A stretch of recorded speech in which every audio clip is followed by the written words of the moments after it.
আমরা সবাই জানি মৃত্যু নিশ্চিত, কিন্তু মৃত্যুর পর কবরের প্রথম রাতে কি ঘটে সেটা কি কখনো ভেবে দেখেছেন?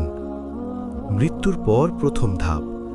মানুষ মারা যাবার পর তার আত্মা শরীর থেকে বের হয়ে যায়। এরপর তাকে কবরের মধ্যে রাখা হয় এবং সেখান থেকেই শুরু হয় আখিরাতের প্রথম ধাপ। সহিহ বুখারী হাদিস ১৩৭৪। মুনকার ও নাকিরের প্রশ্ন। হাদিসে এসেছে কবরের মধ্যে দুইজন ফেরেশতা আসেন, মুনকার ও নাকির। তারা তিনটি প্রশ্ন করেন, তোমার রব কে? তোমার দ্বীন কি? এই মানুষটি কে? রাসূল সাল্লাল্লাহু আলাইহি ওয়াসাল্লাম।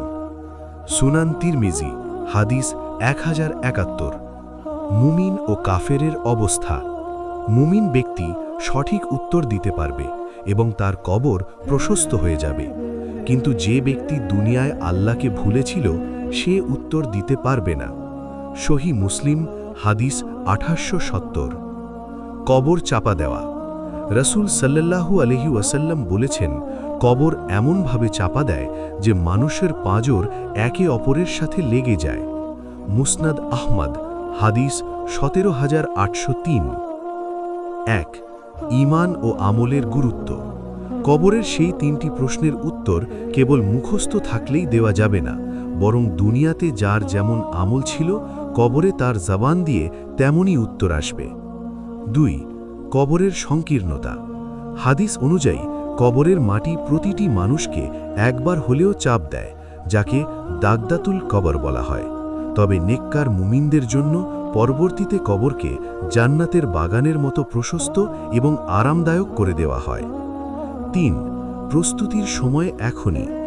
আমরা জানি না কার ডাক কখন আসবে, তাই তওবা করা এবং নিয়মিত ৫ ওয়াক্ত সালাত আদায় করা আমাদের জন্য অনিবার্য। একটি দোয়া যা রাসূল সাল্লাল্লাহু আলাইহি ওয়াসাল্লাম কবরের আযাব থেকে বাঁচতে পড়তে বলেছেন, আল্লাহুম্মা ইন্নী আউযু বিকা মিন আযাবিল কবর। হে আল্লাহ, আমি আপনার কাছে কবরের আযাব থেকে পানাহ চাই। সহিহ বুখারী। আজ আমরা দুনিয়ায় আছি, কিন্তু খুব শিগগিরই আমাদেরও কবরের সেই রাতের মুখোমুখি হতে হবে। তাই আসুন আজ থেকেই নামাজ ও আমল ঠিক করি।